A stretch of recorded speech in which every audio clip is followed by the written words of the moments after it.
Hi there, Neil here from Sanako. We help people teach and learn languages. Be part of a global community for educators and subscribe for the latest information about learning technology that provides the best quality second language education with minimal effort. In this video, we're going to talk about the Communicative Language Teaching Approach, its conception, application, and some activities to best help you get the most out of your class.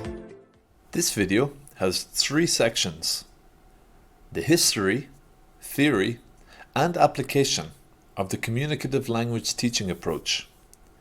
In the first section, we will talk about its inception and benefits. Also, we will compare it to other second language acquisition methods. Then, we will look at its theory, Skinner versus Chomsky, the behaviorists versus innatists. Finally, we will look at its application, mechanical and meaningful practice versus the communicative practice, as well as giving you a few bonus communicative language teaching activities for you to use in your classroom. As no one student's learning style is the same, an instructor's inventory of teaching methods should be varied and multi-layered. Tried and tested age-old approaches such as the direct method or grammar translation are not simply void because a shiny new contemporary method has been conceived. The direct method and audiolingualism tended to reflect a behaviorist approach on how languages are acquired. That is, we learn by imitating, repeating, and building up language habits with the aid of positive or negative reinforcement. The communicative approach, however, clearly reflects a different theory of language acquisition, the cognitive mentalist approach.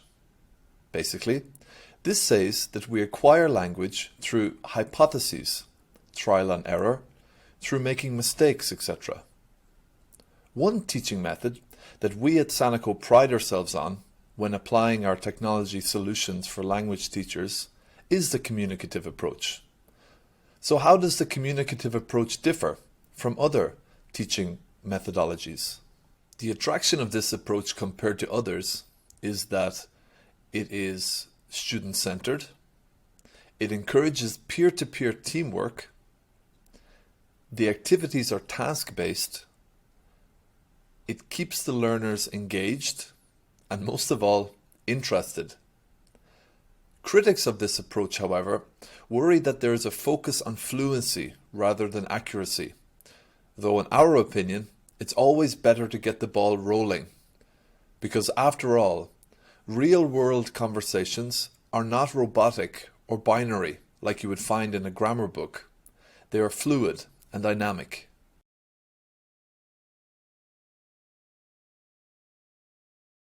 First, let us briefly consider 2 of the main schools of thought involved in second language acquisition: Chomsky's universal grammar and Skinner's behaviorism.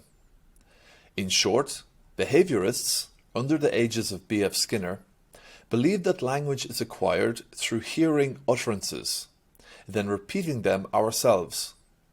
A positive reaction, which might be receiving something you have just requested, or communicating a message effectively, results in our thinking, that was obviously correct, and the utterance is acquired. In review of Skinner's 1959 book Verbal Behavior, Noam Chomsky took a different stance, believing language to develop in the same way as other biological functions, such as walking. We all possess an inbuilt ability to acquire language and acquire it correctly, whatever the quality of input we receive. This theory was called the poverty of stimulus. Chomsky termed this concept universal grammar, and the part of the brain where it is stored is called the language acquisition device, or LAD for short. The communicative approach is based on the idea that learning language successfully comes through having to communicate real meaning. When learners are involved in real communication, their natural strategies for language acquisition will be used, and this will allow them to learn to use the language. Let's look at some elements of the communicative approach. Unlike traditional teaching methodologies, such as grammar translation or the direct method, which viewed language as a set of structural patterns, the communicative approach sees language as more complex than that. Supporters of this approach recommended using notions and functions as a way of a pedagogical language description rather than grammatical structures. But what are these notions and functions? Well, notions are similar to topics. Language is seen as divisible into topic areas. Take a look at this example here. The notion is food and drink. Functions are the jobs that language does. Linguistics has long recognized that there is no direct equation between a grammatical structure and the job it is doing. If you come to my flat and I say, "There's a Coke in the fridge," then clearly I'm doing more than indicating the location of the can of soft drink. I'm offering it to you. Therefore, offering is the function. So, let's take a deeper look. Learners begin with a holistic experience of language and use. They end with a closer look at some of the features naturally occurring in that language. By that point, the learners will have worked with the language and processed it for meaning. Then, the focus, by the teacher, turns to the structural forms that have carried out those meanings.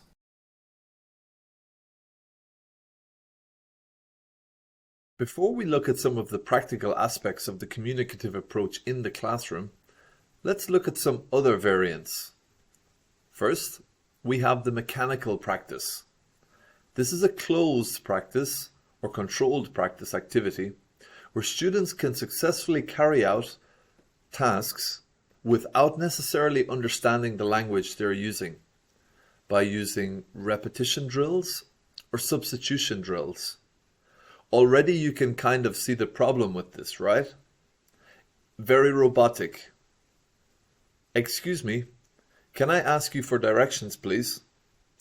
"Excuse me, can I ask you for directions, please?" And again and again. Or, "Excuse me, can I ask you for directions to the supermarket, please? Can I ask you for directions to the train station, please?" As you can guess, this is quite limiting for the student. Okay, they may be able to use this phrase once, but what if the interlocutor changes the conversation? They may get startled. Another aid in every educator's inventory is that of kinesthetic items, such as maps, colored pictures, or photographs. Here we can see a picture of a town square. In this exercise, which is called meaningful practice, students are given a little bit more freedom to choose their answers. This is an activity where language control is still provided, but where students are required to make meaningful choices when carrying out these practice. For example, we give them the street map and we ask the students questions like, "Where is the bookshop? Where is the cafe?" Imagine a group of students working together, drawing on a piece of paper. What type of language would they use? How would they express themselves? What questions would they ask their peers? And how would they present it? This is a main component of the communicative language teaching approach. Let's take a look at this slide. Here we have an example of the same picture we've just seen. It's the town square. Let's read. Communicative practice. Activities where practice in using language within a real communicative context is the focus, where real information is exchanged, and where the language used is not totally predictable.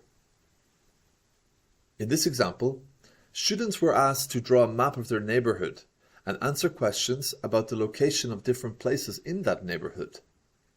The main benefits of communicative activities is that it helps to improve student motivation. This in turn allows natural learning among peers. This helps to create a context which supports students' learning. Let's look at some classroom activities.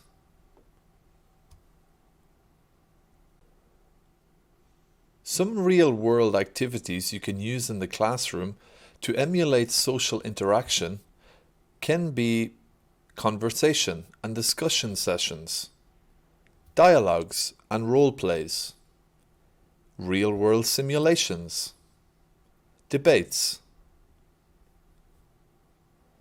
Using games in the classroom is a great way to encourage functional communicative activity. Here are some examples. Same but different is a game where students must compare a set of pictures and note the similarities or difference. I'm lost. Can you help me, please? This is a game where students must follow directions. Detective Cluedo. Students must discover the missing feature in a map or picture. In activating a student's critical thinking, by not spoon-feeding them grammar rules at the beginning and then asking them to reproduce it in a staged role play, language is inductively stored in a student's schema. For more tips and videos on how to incorporate the best contemporary learning solutions into your classroom, subscribe to Sanako's YouTube channel now.